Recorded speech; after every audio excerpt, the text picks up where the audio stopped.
قوم لوط پہ عذاب آیا، ہم جنس پرستی، مرد مردوں سے بدکاری کرتے۔ حضرت نوح نے سمجھایا کہ یہ کام درست فطرت کے خلاف ہے، یہ کام درست نہیں۔ جب انسان یہ کام کرتا ہے تو زمین اور آسمان کانپتے۔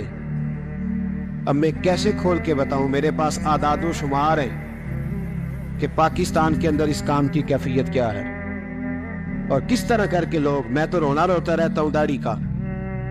لوگ کئی دفعہ کہتے ہیں حضرت صاحب پہلے بھی آئے تھے تو داڑھی کی بات، پھر بھی آئے تو داڑھی کی بات، تو میں رونا روتا ہوں۔ اس لیے روتا ہوں کہ جو کلین شیو نوجوان ہوتا ہے وہ امرد کے حکم میں، اس پر وہی حکم لگتا ہے جو عورت پہ لگتا ہے۔ اس کے ساتھ مرد کا اٹھنا بیٹھنا اسی طرح ناجائز ہے جس طرح عورت کے ساتھ۔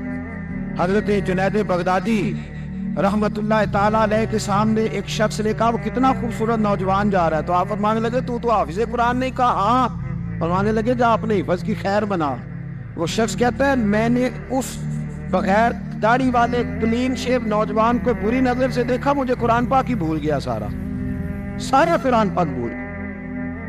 اور کتنے سال میں دعائیں کرتا رہا، بیت اللہ کے طواف کرتا رہا، میں یاد بھی کرتا تو نہیں ہوتا۔ کیسے اب تو ہمارا نعت کہاں بیوٹی پارلر سے ہو کے آتا ہے، ہم کسی اور کو کیا پیغام دیں؟ وہ پیغام، وہ نظام، وہ طریقہ کار جس کا حکم تھا شریعت میں، قوم لوط پر عذاب آیا۔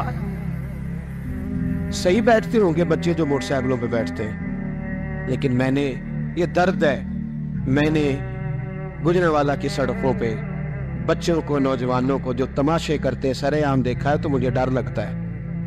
اور کوئی روکنے والا نہیں، شغل ہو رہا ہے، ہنس رہے ہیں، اور سامنے عورتیں بھی ہے، سب ہو رہا ہے۔ کتنی تکلیف کی بات۔ حضرت نوح کی قوم یہ کام کرتی تھی، قرآن پاک نے بیان کیا ہے۔ حضرت نوح نے سمجھایا، فرمایا رب کریم نے تمہیں اپنی خواہش پوری کرنے کے لیے جائز طریقہ عطا فرمایا، عورتوں سے نکاح کرو، اور اس نکاح کی برکت سے جو اللہ تمہیں اولاد دے گا اس کو اللہ تبارک و تعالیٰ تمہارے لیے باعث بخشش بھی فرمائے گا۔ لیکن جب قوم نہ مانے تو جو قوم لوط کا عمل کرے اس کا علاج قرآن نے بیان فرمایا کہ آسمان سے پتھر برسیں گے، پتھر برسے، اور جن کے بڑے بڑے اچھے دماغ تھے ان کے دماغ چکنا چور کر دیے گئے، تباہ کر دیے گئے، ان کے دماغ زمین پر بچھاڑ دیا گیا۔ پڑھو کیا بارک اللہ فی اہلک و مالک، کہا کرو اللہ تیرے مال میں بھی برکت عطا فرمائے اور تیری اولاد میں بھی برکت عطا فرمائے۔ تو یہ دعائیں تو نبی پاک صلی اللہ علیہ وسلم نے سکھائیں، اور اگر اللہ خیر فرمائے کسی عالم نے کہہ دیا ہے تو آپ اس طرح کر کے اس کا غلط مفہوم نہ لے۔ کسی قاری صاحب نے، اور قاری صاحب کو شوق کوئی نہیں ہوتا پیسے اکٹھے کرنے کا، وہ تو کمیٹی والے کہتے ہیں نہ اکٹھے کیے تو چھٹی کرا دینی ہے، اس لیے وہ اکٹھے کر لیتے ہیں بیچارے کئی دفعہ اسپیکر کھول کے۔ تو اب وہ جو سن رہا ہے اس کا بھی پریشر بڑا ہوا ہے، کہتا ہے سون نہیں دیتا پہ بہن۔ تو بارک اللہ فی اہلک و مالک، اللہ تیرے اہل میں بھی برکت کرے، اللہ تیرے مال میں بھی۔ یعنی جب بھی تمہیں کوئی ہدیہ دے تو اس کے مال کے لیے بھی دعا کرو اور اس کی اولاد کے لیے بھی دعا کرو، یہ حضور نے ہمیں سکھایا۔ قرض ایک صحابی پہ بڑا چڑھ گیا تو حضرت عبداللہ ابن مسعود سے کہنے لگے قرضہ بڑا چڑھ گیا، فرمانے لگے تمہیں وہ دعا نہ سکھاؤں جو ہمیں نبی پاک نے سکھائی ہے؟ فرمایا اگر تمہارے اوپر پہاڑ کے برابر بھی قرضہ ہوگا تو اللہ تمہارے قرضے کا بندوبست فرما دے گا۔ اور مسئلہ یہ ہے دعائیں یاد کرنی پڑتی ہیں اور پڑھنی پڑتی ہیں، یاد کرنی پڑتی ہیں، اور ہم ہیں تعویذ پہ لگے ہوئے کہ کچھ لکھ کے دے دیں تاکہ باندھ لوں۔ دعا سکھائی نبی پاک نے، کیا فرمایا اللہم اکفنی بحلالک عن حرامک واغننی بفضلک عمن سواک۔ فرمایا یہ دعا مانگا کرو، اے اللہ مجھے کفایت کرنے والا رزق عطا فرما اور مجھے حرام سے بچا، اور مجھے اپنے فضل کے ساتھ دوسروں سے بے نیاز کر دے۔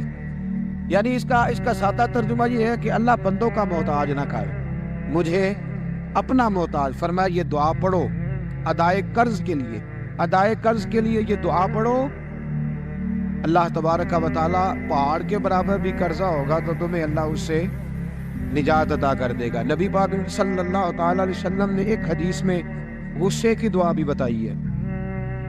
ایسے میرے خیال میں لوگوں کو غصہ نہیں آتا، آج کل غصہ نہیں آتا، لوگوں میں تکبر آ گیا ہے، اپنے سے چھوٹے پہ غصہ آتا ہے، اپنے سے تگڑے پہ کیوں نہیں آتا؟ جس آدمی نے گلی پہ خیرات مانگنے والے پہ غصہ کیا وہ ایس ایچ او صاحب پہ کیوں نہیں کرتا؟ غصہ تو غصہ ہے نا، سب پہ ہونا چاہیے، لیکن بڑا سمجھدار غصہ ہے۔ غریب آدمی کو دیکھ کے غصہ آتا ہے، امیر آتا ہے تو غصہ نکل جاتا ہے۔ تو میں تو کہتا ہوں لوگوں کو غصہ، اگر تجھے غصہ آتا ہے تو مار دیوار کے ساتھ ٹکر تیرے غصے کی سمجھ آئے۔ یہ کس قسم کا غصہ ہے جو غریب پہ ہی ہاتھ اٹھا رہا ہے؟ تو خدا را خیال پر غریبوں کے حق میں بڑا غصہ، مجبوروں کے حق میں بڑا غصہ، ماتحتوں پر۔ اور اگر چودھری صاحب آ جائے تو پھر بہانہ بنا لیتے، کہتے غصہ تو میں تو بڑا آیا سی، پھر میں کیا میرے گھر آیا ہے، پھر بہانہ بنا لیا۔ ایسے نہیں کرو۔ نبی پاک صلی اللہ علیہ وسلم نے دعا سکھائی بخاری میں، فرمایا جب غصہ آئے تو پڑھا کرو اعوذ باللہ من الشیطان، آتی ہے نا دعا ماشاءاللہ، اعوذ باللہ من الشیطان، جب غصہ آئے تو یہ والی دعا پڑھ لیا کر۔ نبی پاک علیہ الصلوۃ والسلام نے ارشاد فرمایا کہ جب تمہارے بھائی کو چھینک آئے نا تو چھینک آنے والے کو کہنا چاہیے الحمدللہ۔ چھینک آئے اس نے کیا کہنا ہے؟ یاد ہو جائے گا کیا کہنا ہے؟ الحمدللہ۔ اور جو سنے اس نے کہنا یرحمک اللہ، کیا کہنا ہے؟ یرحمک اللہ، اللہ تجھ پہ رحم کر، یہ پڑھنا ہے اس کو۔ حضرت عبداللہ بن مبارک رحمۃ اللہ تعالی علیہ نے دریا کے کنارے کھڑے تھے، کشتی سے اترے تھے ابھی اور وہیں کھڑے تھے، تو ایک آدمی دو چار لوگ کشتی میں کنارے سے آپ کے پاس سے گزرے، تو ایک کو چھینک آئی، اس نے کہا الحمدللہ۔ اب سنت ہے کہ جواب دو یرحمک اللہ، اللہ تیرے اوپر رحم فرما، جواب دینا تھا، لیکن وہ کشتی تیزی سے گزر گئی۔ حضرت عبداللہ بن مبارک رحمۃ اللہ تعالی علیہ نے ملاح کو بلایا، فرمانے لگے اس کشتی کا پیچھا کرنا ہے۔ وہ کہنے لگا سواریاں بیٹھیں گی تو جاؤں گا۔ اس زمانے میں جو پوری کشتی کا ایک سائڈ کا کرایہ تھا وہ 5 دینار تھا۔ فرمانے لگے تو نہ اس طرح کر، اسپیشل مجھے لے جا بٹھا کے۔ کیا لے گا؟ اس نے کہا 20 دینار لوں گا۔ فرمایا 20 ہی دوں گا۔ اس کشتی کا پیچھا کیا اور جس آدمی کو چھینک آئی تھی نا اس سے جا کے یرحمک اللہ کہا، اس نے جواب میں جزاک اللہ کہا، تو آپ فرمانے لگے میرا کام ہو گیا، واپس چل۔ ملا دنیا دار تھا، وہ سوچنے لگا، پہلے تو اس نے سوچا میرا کیا ہے، 20 دینار تو ان کے گئے ہیں، لیکن جب اترنے لگے نا تو 20 دینار دیے یا 20 درہم دیے، تو وہ کہنے لگا حضرت جی صرف ایک لفظ کہنے کے لیے آپ نے اتنا پیسہ خرچ کر دیا۔ فرمایا لفظ کہنے کے لیے نہیں، اپنے مصطفیٰ کی سنت ادا کرنے کے، اپنے نبی پاک علیہ السلام کی سنت ادا کرنے کے لیے۔ یرحمک اللہ، اللہ تیرے اوپر رحمت کرے۔ کس طرح کا خوبصورت انداز سکھایا۔ دیکھیے ایک حدیث ترمذی شریف میں نبی پاک صلی اللہ علیہ وسلم نے فرمایا کسی بیمار کو دیکھ کے یا کسی مصیبت میں مبتلا آدمی کو دیکھ کے تم یہ دعا پڑھ لو، تمہیں کبھی وہ مصیبت نہیں آئے گی۔ کیسی خوبصورت دعا ہے۔ کسی مصیبت زدہ کو بیمار کو دیکھ کے پڑھو، تمہیں کبھی وہ مصیبت الحمدللہ الذی عافانی مما ابتلاک بہ وفضلنی علی کثیر ممن خلق تفضیلا۔ اللہ تعالیٰ کا شکر ہے جس نے مجھے اس مصیبت سے عافیت دی اور اس بیچارے کو یا تجھے اللہ نے مبتلا کیا، اور اللہ نے مجھے اپنی بہت ساری مخلوق پہ فضیلت دی ہے، یعنی اللہ نے مجھے بڑا اچھا رکھا ہوا ہے یار، میں تو الحمدللہ بڑا اچھا ہوں، دیکھو بیچارہ۔ یعنی یہ دعا بھی ہے اور اپنے اوپر شکر ادا کرنے کا ایک اعلیٰ حضرت فاضل بریلوی رحمت اللہ تعالیٰ علیہ کو نا گلے کے اندر چھوٹی چھوٹی 2 پھنسیاں نکل آئی، تو اس زمانے میں طاعون کا مرض پھیلا ہوا تھا۔ ایک بڑے قابل حکیم کو لایا گیا، انہوں نے چیک کر کے کہا آپ کو تو طاعون ہو گیا ہے۔ فرمانے لگے چل دوڑ جا، مجھے طاعون نہیں ہو سکتا۔ اس نے کہا جناب یہ گلے پہ بنا ہوا ہے اور سب کو پتہ ہے آج کل پھیلا ہوا۔ فرمایا سب کو ہو سکتا ہے، مجھے نہیں ہو سکتا۔ کیوں؟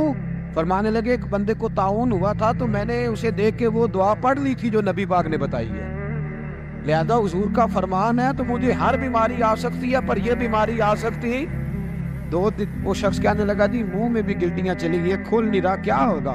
اعلیٰ حضرت نے کالی مرچ منگوائی، اسے پیس کے زبان کے نیچے رکھا تو ساری بیماری دور ہو گئی۔ فرمانے لگے بلاؤ نہ ذرا اس حکیم کو جو کہتا تھا طاعون ہو گیا ہے، وہ تو صحیح ہوتا ہی نہیں اتنی جلدی۔ فرمایا ہر چیز بدل سکتی ہے پر میرے نبی کا فرمان نہیں بدل سکتا، میرے رسول پاک علیہ السلام کا فرمان نہیں بدل سکتا۔ تو عزیز دوستو نبی پاک، اب بڑی خوبصورت بات آئی، ساری خوبصورت تھی، بڑی پیاری بات آئی۔ دنیا میں سب سے حسین چہرہ اللہ نے اپنے رسول کو عطا فرمایا ہے۔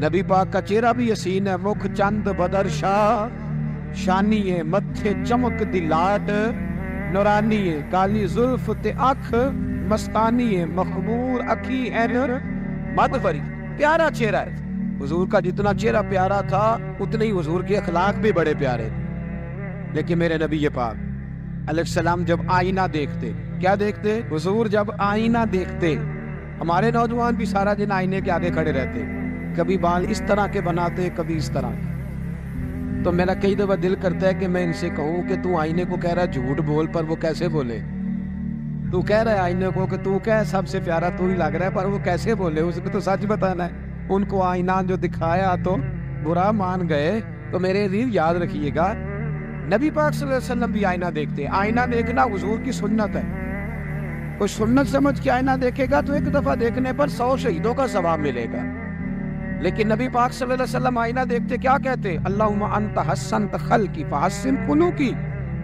یا اللہ یہ دیکھے حضور نے ہمیں سکھایا ہے یا اللہ جس طرح تو نے میری صورت اچھی بنائی ہے میری سیرت بھی اچھی بنا دے یہ ہمیں سکھانے کے لیے دعا یا اللہ جس طرح صورت اچھی بنائی ہے جس طرح تو کہتا ہے نا اس دفعہ اس وقت دیکھ لو کپڑوں پہ کوئی داغ نہیں تو دعا کیا کر باطن کے بھی اللہ داغ دور فرما دے یہ والا سارا معاملہ بھی ٹھیک ہو جائے تو آخر کی طرف آتا ہوں فرمایا جب کھانا کھانے لگو تو دعا مانگو اور ایک روایت میں فرمایا یہ دعا پڑھ لو کھانے میں زہر بھی ہوگا تو تم پہ اثر نہیں کرے گا کھانے پہ ایسے میں بڑی تکلیف سے کہتا ہوں کہ آج بھی ہمیں کہنا پڑتا ہے کہ بہت سارے لوگ ایسے ہیں جو ابھی بھی کھانے سے پہلے بسم اللہ نہیں پڑھتے یار بڑے افسوس کی بات نہیں بڑے افسوس حضور نے دعا سکھائی میں یہ دعا پڑھو گے تو زہر بھی ہوگا تو اثر نہیں کرے گا بسم اللہ الذی لا یضر مع اسمہ شیء فی الارض ولا فی السماء یا حی یا قیوم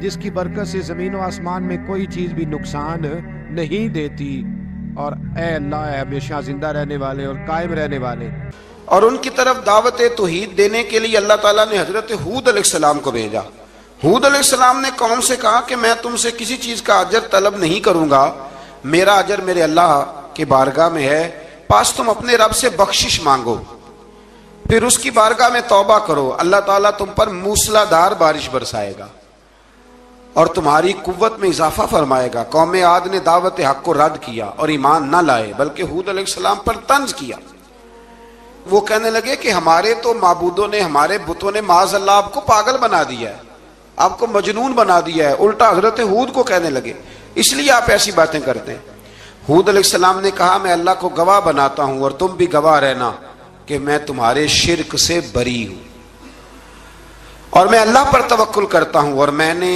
رسالت کا حق ادا کر دیا ہے آیت نمبر 58 میں اللہ تعالیٰ نے فرمایا جب ہمارے عذاب کا وقت آ گیا تو ہم نے اپنی رحمت سے ہود اور ان کے ساتھ مومنوں کو نجات عطا کی قوم عاد نے اللہ کی نشانیاں اور رسولوں کو جھٹلایا اور دنیا اور آخرت میں لعنت کے حقدار ہوئے آیت نمبر 61 میں پھر سے حضرت صالح علیہ السلام اور ان کی قوم سمود کے حالات کو بیان کیا گیا ہے حضرت صالح نے کہا ہے میری قوم اللہ وحدہ لا شریک کی عبادت کرو اس سے بخشش طلب کرو اس کی بارگاہ میں توبہ کرو اس نے تمہیں زمین سے پیدا کیا ہے اس پر آباد کیا ہے جواب دیا ہے صالح ہمارے آباء و اجداد کے معبودوں کی عبادت کو روکنے سے پہلے ہمیں آپ سے بڑی امیدیں تھیں اور اب آپ ہمیں روکنے لگ گئے ہیں باپ دادا کے دین سے لیکن اب ہمیں آپ کی دعوت کے بارے میں شکوک ہیں صالح علیہ السلام نے اپنی قوم سے کہا کہ یہ اللہ کی اونٹنی ہے اور یہ تمہارے لیے نشانی ہے اسے چرنے کے لیے آزاد چھوڑ دو اور اسے تکلیف نہ دینا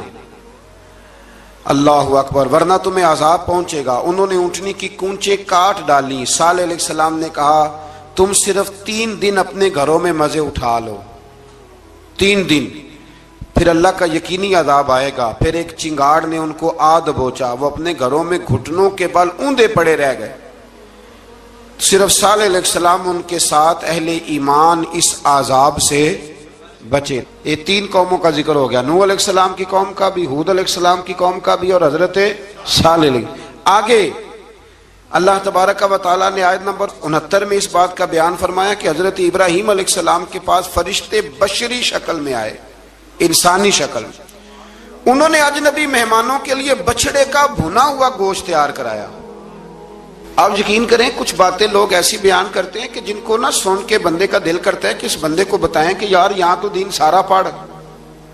ایک صاحب مجھے کہنے لگے جی میں ایک پیر صاحب کے پاس گیا تھا تو بڑی مرغن غذائیں تھیں, انہوں نے میری بڑی خدمت کی پر مجھے نہیں اچھا لگا, پیروں کو چاہیے سادی روٹی رکھیں. میں کہ توں پیراں واسطے لسٹ بنا خاں انہوں نے کس طرح دا ہونا چاہیے. یہ بہت بڑی مصیبت ہے. اگر آپ سادہ کھانا کھلا دیں تب بھی اعتراض ہے, اچھا کھلا دیں کہنے رولا ہے کوئی پیر چوکھے مالدار, دونوں طرف سے مسئلہ. تو کہنے لگا جی نہیں پیروں کا کیا کام ہے, وہ کڑائیاں اور وہ سارے. تو پھر میں نے انہیں کہا کہ آپ اس طرح کریں, گھر جا کے نا تو 12ویں سپارے کی تلاوت کریں. حضرت ابراہیم نے اپنے مہمانوں کے لیے بھونا ہوا کھانا تیار فرمایا تھا. تو آپ کیا کہیں گے کہ حضرت ابراہیم درویش نہیں تھے؟ عجیب بات ہے بھائی, آپ ہر بات میں ہٹ جاتے ہیں. دین ہم نے وہ لینا ہے جو اللہ کا قرآن ہمیں دیتا ہے اور رسول اللہ کی حدیث ہمیں دیتی ہے. جب انہوں نے دیکھا کہ مہمان کھانے کی طرف ہاتھ نہیں بڑھا رہے تو ان کو ڈر محسوس ہوا. حضرت ابراہیم کو فرشتوں نے کہا کہ ہمیں قوم لوط علیہ السلام کے عذاب کے لیے بھیجا گیا ہے. حضرت ابراہیم کی بیوی کھڑی تھی, اس پر وہ مسکرائیں تو فرشتوں نے اللہ کی طرف سے انہیں حضرت اسحاق علیہ السلام اور اس کے بعد حضرت یعقوب علیہ السلام کی بشارت عطا. اسحاق علیہ السلام حضرت ابراہیم کے بیٹے ہیں اور یعقوب علیہ السلام پوتے ہیں, اور یعقوب علیہ السلام کے بیٹے یوسف علیہ السلام.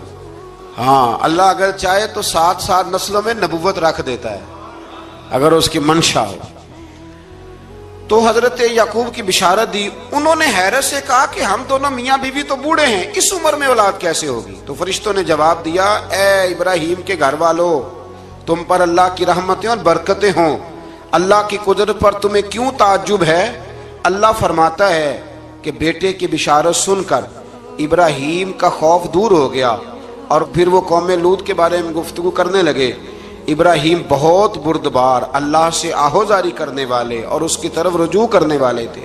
اللہ تعالیٰ نے حضرت ابراہیم علیہ السلام کو فرمایا, اے ابراہیم اس گزارش سے آپ گریزاں رہیں, اس کا یقینی فیصلہ ہو چکا ہے اور ان پر نہ ٹلنے والا عذاب نازل ہو کے رہے گا. وہ کیا گناہ کرتے تھے لوط علیہ السلام کی قوم میں میں نے بتایا تھا, مرد مردوں سے بدفعلی کرتے.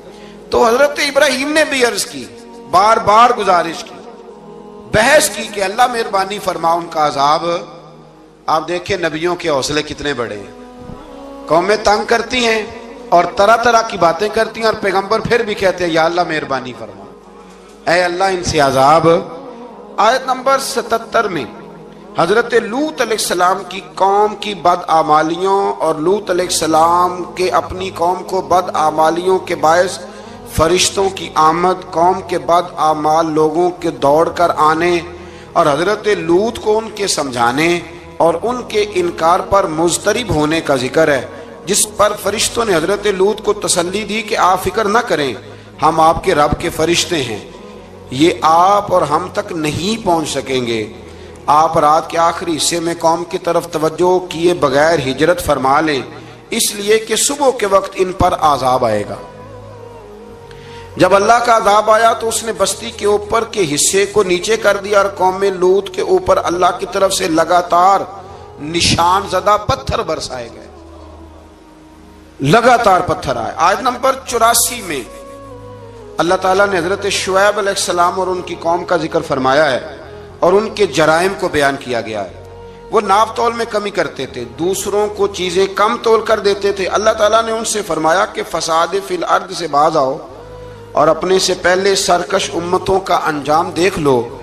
جب حضرت شعیب کی نصیحتوں کا ان پر اثر نہ ہوا تو پھر اللہ تعالیٰ نے انہیں بھی عذاب سے ہلاک کر دیا. آیت نمبر 94 میں فرمایا کہ جب ہمارا عذاب آیا تو ہم نے اپنی رحمت سے حضرت شعیب اور ان پر ایمان لانے والوں کو بچا لیا اور ظالموں کو ایک زبردست چنگاڑ نے پکڑ لیا تو صبح وہ اپنے گھروں میں اوندے منہ پڑے تھے, گویا وہ کبھی وہاں آباد تھے ہی نہیں. آیت نمبر 96 میں حضرت موسیٰ علیہ السلام کو عطا کیے جانے والے 9 معجزات کا ذکر ہے. پھر فرعون اور اس کے پیروکاروں کے باطل روش کے باعث ان کی ہلاکت کا بھی ذکر فرمایا اور دنیا اور آخرت میں انہیں ملعون یعنی لعنتی قرار دیا. جن بستیوں کو اللہ تعالیٰ نے ہلاک کیا ان میں سے بعض کے آثار موجود ہیں اور بعض کے آثار تک معدوم ہو چکے، ان میں سے ہر بستی والے اپنے ظلم کے باعث ہی ہلاک ہوئے، اللہ تعالیٰ کسی پر ظلم نہیں فرماتا، لوگ خود اپنی جانوں پر ظلم کرتے ہیں، جو شخص عذاب آخرت سے ڈرتا ہے اس کے لیے اس میں نشانیاں موجود ہیں۔ آیت نمبر 106 سے اللہ تعالیٰ نے انجام کے اعتبار سے لوگوں کی دو قسمیں بیان کی، دو قسمیں فرمایا، ایک ہیں سعادت مند لوگ اور دوسرے ہیں بدبخت۔ فرمایا بدبختوں کا ٹھکانہ جہنم ہے جس میں وہ ہمیشہ رہیں گے، اور نیک بختوں کا ٹھکانہ جنت ہے، وہ ہمیشہ اسی میں رہیں گے، اور ان کے لیے اللہ کی طرف سے نا ختم ہونے والی عطا ہے۔ آیت نمبر 110 میں حضور صلی اللہ علیہ وسلم کو تسلی دی گئی کہ جس طرح یہ لوگ قرآن کے بارے میں اختلاف کرتے ہیں، اسی طرح قوم موسیٰ نے تورات کے بارے میں بھی اختلاف کیا تھا، اور اللہ نے ان کے اعمال کا پورا بدلہ انہیں دیا۔ آیت نمبر 112 سے سرکشی کو چھوڑ کر احکامات دین پر استقامت اختیار کرنے اور ظالموں کے ساتھ میل جول رکھنے سے بچنے کا حکم دیا گیا ہے، اور فرمایا کہ ظالموں سے میل جول کا انجام دوزخ کی آگ ہے۔ ہم لوگ نہ شکوہ کرتے ہیں، کسی حکومت کو بنے ہوئے 6 مہینے گزرتے ہیں تو شکوہ شروع ہو جاتا ہے، حالانکہ وہ خود تو نہیں نہ بنتے، ان کو کوئی بنانے والا ہے۔ تو ظالم کا جو مددگار ہوتا ہے وہ بھی ظالم ہوتا ہے، اس لیے احتیاط کریں۔ اور یہ صرف سیاستدانوں کی بات نہیں، دنیا کے ہر معاملے میں آپ غور کریں کہ آپ کسی ظالم کے مددگار تو نہیں۔ اللہ تعالی ہمیں حق پر استقامت عطا فرمائے۔ آیت نمبر 114 میں دن کے دونوں طرفوں میں اور ابتدائی رات کے کچھ حصے میں اللہ تعالیٰ نے نماز قائم کرنے کا حکم دیا ہے، رات کے کچھ حصے میں بھی نماز پڑھنی چاہیے، اور یہ بھی بتایا کہ بے شک نیکیاں گناہوں کو مٹا دیتی ہیں، اور یہ نصیحت قبول کرنے والوں کے لیے نصیحت ہے۔ آیت نمبر 120 میں اللہ تعالیٰ نے فرمایا کہ ہم آپ صلی اللہ علیہ وسلم کو رسولوں کی تمام خبریں آپ کے دل کی تسکین اور تقویت کے لیے بیان کرتے ہیں، اور ان میں مومنوں کے لیے نصیحت اور عبرت ہے کہ ان ساری باتوں سے عبرت پکڑ لو، بچہ صرف وہی جو اللہ کے نبیوں کے طریقے پہ چلا اور نبیوں کے ساتھ رہا، باقی بچ سکے نہیں۔ اللہ تعالیٰ کی طرف سے توحید و رسالت اور وقوع قیامت کے دلائل بھی ہیں۔ آیت نمبر 123 میں فرمایا کہ آسمانوں اور زمینوں میں سب غیب اللہ ہی کے ساتھ مختص ہیں، اور ہر کام اسی کی طرف لوٹایا جاتا ہے، آپ اسی کی عبادت کیجئے، اسی پر توکل کیجئے، اور آپ کا رب لوگوں کے اعمال سے غافل نہیں ہے۔ اسی بارے میں نا آگے سورۃ یوسف شروع ہو رہی ہے، اس کو اللہ تعالیٰ نے کہا ہے کہ یہ بڑا پیارا قصہ ہے، احسن القصص کا، قصوں میں سونا قصہ۔ تو یہ کچھ 12ویں پارے میں اور کچھ 13ویں پارے میں ہے، میں نے یہ ارادہ کیا ہے کہ یہ ایک ہی دن پوری بیان کی جائے۔ ایک بزرگ کی بات لکھی جو تابعی ہیں، وہ فرماتے ہیں کہ ان بزرگوں کا طریقہ یہ تھا کہ وہ لوگوں سے چھپ کے نا پہاڑ کے پیچھے عبادت کرتے تھے، اور پوزیشن ان کی یہ تھی کہ کسی سے ملتے نہیں تھے، بالخصوص فجر کی نماز سے لے کر عصر کی نماز تک بکریاں رکھی ہوئی تھیں، ان کو چراتے رہتے تھے فرات کے کنارے اور نفل پڑھتے رہتے تھے۔ اس وقت کو ملنے بھی نہیں آتا تھا۔ ایک شخص بڑی دور سے ان کی شہرت سن کے آیا، میں نے تو ملنا ہے۔ لوگوں نے کہا وہ اس وقت نہیں ملتے، ناراض ہوتے ہیں۔ اس نے کہا اللہ کا بندہ ہے نا، ناراض ہو بھی جائے گا تو لمبا ناراض رہے گا نہیں، اللہ والے جلدی راضی ہو جاتے ہیں۔ پہنچ گئے، اب وہ بابا جی نماز پڑھ رہے تھے، تو کہتے میں نے عجیب منظر دیکھا کہ بابا جی فرات کے کنارے نماز پڑھ رہے ہیں اور ایک بھیڑیا ان کی بکریوں کی حفاظت کر رہا ہے۔ کہتے میں حیران رہ گیا کہ بھیڑیا تو بکریاں کھایا کرتا ہے اور یہاں چرا رہا ہے۔ کہتے میں جب گیا تو بابا جی نوافل میں مشغول تھے، مجھے دیکھ کے کہنے لگا اس وقت کیوں آئے؟ میں نے کہا حضور اگر آئے گیا ہوں تو پھر مہربانی کرے قبول فرما لیں۔ میں بیٹھ گیا تو میں نے کہا حضور یہ بھیڑیا بکریاں چرا رہا ہے، بھیڑیا اور بکریے کی صلح کب سے ہو گئی؟ تو فرماتے ہیں لمبی تقریر نہیں، ہلکا سا جملہ۔ فرمانے لگے جب سے بکریوں کے مالک نے رب سے صلح کر لی ہے نا، تب سے بھیڑیوں نے بھی بکریوں سے صلح کر لی ہے۔ بکریوں کے مالک نے رب سے صلح کر لی، گناہ چھوڑ دیے، اس کی فرما برداری میں آ گئے۔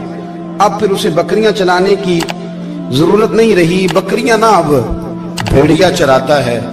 کہتے ہیں میرے اوپر کپ کپی طاری ہو گئی بزرگوں کی بات سن کے، اور مجھے پیاس لگی اور خواہش آئی کہ پتہ نہیں اب بابا جی کچھ کھلائیں پلائیں گے بھی کہ نہیں۔